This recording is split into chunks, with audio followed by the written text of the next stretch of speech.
A few weeks ago, we took a deep look into the future of electric cars in New York State. Starting in 2035, all new cars sold in New York must be fully electric. We have a number of early adopters in Western New York. In fact, more than 7,000 people in Erie County alone drive EVs. Many of them like the benefits that the cars offer. But one thing a lot of drivers say is the charging infrastructure in our area really needs to catch up. And that's why 7 News anchor Katie Morris is talking to an EV driver, auto experts, and also National Grid, learning about the state of EV chargers in our area and the push to add more as the state's ambitious clean energy plan moves forward. I never thought I'd like it as much as I do until I rented it, and then it ruined me for gas cars. Joe Mandola bought his used Tesla about 6 months ago. You tap your phone, your ChargePoint app, it reads it, unlocks it. Joe is a car guy. I can tell you that because in the spirit of transparency, he's my cousin. Welcome to reporting where you grew up. But he's been into cars since we were kids. So when I was assigned a story on EVs, I knew he'd be the perfect guy to talk to.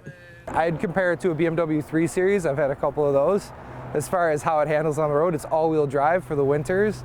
It's like 60 cents to charge it at your house. But right now, some early adopters like Joe say there's a big issue when it comes to charging your EV quickly in the city of Buffalo.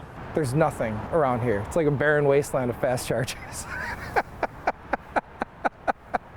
Truly, it is. It's bad. Right now in the city, there isn't one public fast charger. A fast charger can charge most cars within 45 minutes.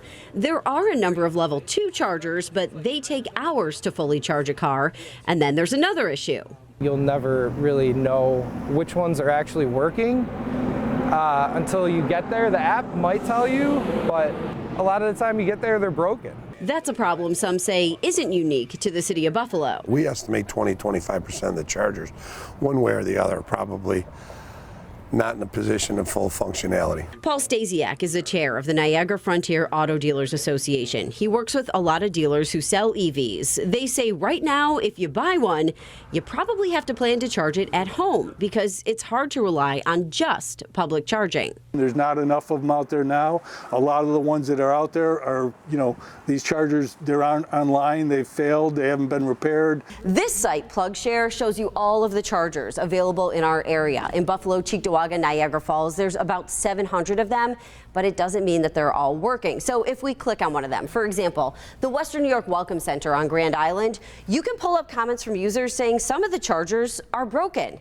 And drivers tell me that's often the case. Someone may go to a charging station, they got 3 or 4 chargers and only one of them's working. So the infrastructure is probably not where we need it now. That's something Whitney Skeens with National Grid is working on right now. We're looking for business customers to take us up on that opportunity to enable the future of clean transportation. She's helping implement the EV Make Ready program. It offers incentives for businesses in New York State that install EV chargers. National Grid is hoping to install 16,000 charging ports. Right now, the company is at about 17% of that goal. We have about 2,800 that are fully installed. So we have a long ways to go. We have a lot of opportunity. Our biggest challenge is finding those customers to say yes and moving forward with us. The program has a budget of more than $1 billion. Companies that install chargers could be eligible to get up to 100% of the cost back, depending on what kind of chargers they put in and where they are. Opens right up, and you just plug it in just like your phone. Skeen says now is the time for these companies to think about the future and apply for the program. If they don't have EV charging and they're behind these incentives, they may miss out. They may miss out on the dollars. Drivers like Joe say as the plan to have more EVs on the road moves forward, public charging needs to stay a priority. And if they really want to push this electric car thing, they got it. They have to do something about it for sure. Katie Morse, 7 News.